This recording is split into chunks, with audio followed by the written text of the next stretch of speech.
Shalom Pak Sidi, selamat malam. Saya Medi Ferdinand Sinaga. Pada kesempatan kali ini, saya akan membahas materi mengenai penjajahan Jepang dan transformasi pemerintahan Jepang di Indonesia. Pada kekuasaannya, Jepang membagi wilayah Indonesia menjadi 3 bagian.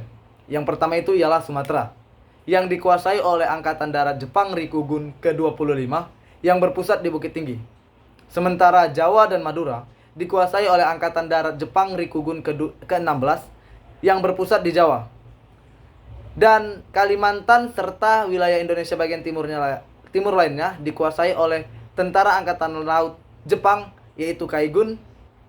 Jepang melakukan berbagai penjajahan di wilayah Indonesia. Ya, salah satunya itu adalah penjajahan di Nrekang.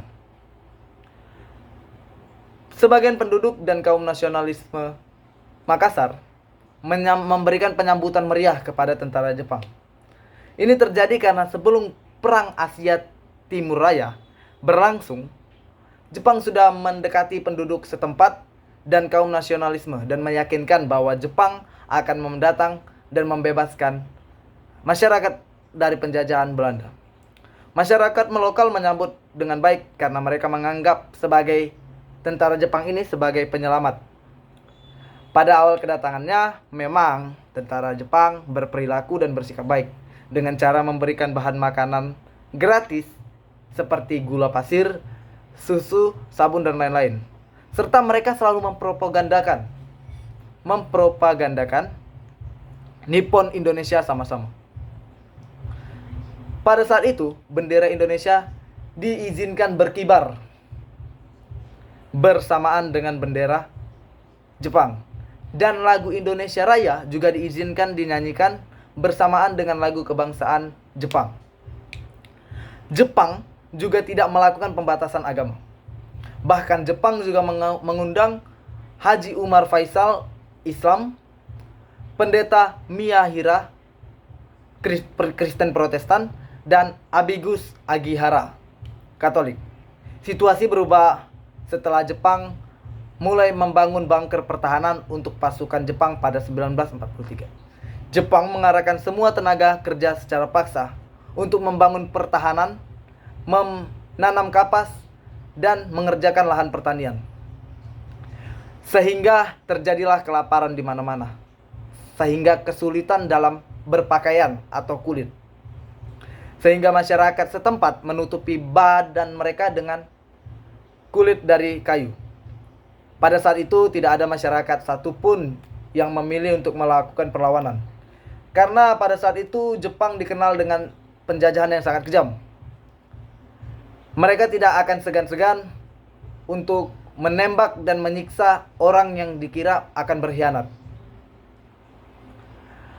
Pada saat itu mereka juga sangat takut dengan tentara Angkatan Laut Jepang yang dikenal sangat kejam, yang bahkan bisa menyiksa dan membunuh secara brutal, sehingga mematikan simpati masyarakat yang pernah mereka bangun kepada tentara Jepang. Lalu ada juga penjajahan Jepang di Palembang. Iya, penjajahan Jepang di Palembang.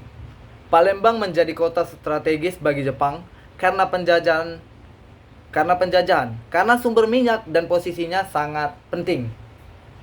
Awalnya masyarakat lokal menyebut Jepang sebagai pembebas dari Belanda. Meskipun ada beberapa perlawanan yang ditindak tegas oleh Jepang, dalam pemerintahannya Jepang telah mengganti pejabat Belanda dengan orang Jepang pada jabatan tertinggi, sementara peran orang pribumi hanya berada di jabatan terbawah dengan kriteria kesetiaan kepada pemerintah Jepang. Jepang mengutamakan eksploitasi minyaknya di Palembang yang menyumbang 82% produksi minyak di Indonesia. Untuk itu mereka mengerahkan tenaga kerja paksa seperti kuli BPP dan Romusa yang hidup dalam kondisi buruk akibat kekurangan makanan dan minuman. Selanjutnya penjajahan Jepang di Jawa. Pada awalnya Jepang mendapatkan sambutan baik dari penduduk Jawa yang berharap lepas dari penjajahan Belanda. Jepang pun menunjukkan sikap baik dengan menyambut mereka dan mengubah struktur pemerintahan merubah struktur pemerintahan, menggantikan pejabat Belanda dengan pejabat Jepang dan Indonesia. Namun sikap Jepang berubah setelah melakukan mobilisasi padi untuk kebutuhan perang.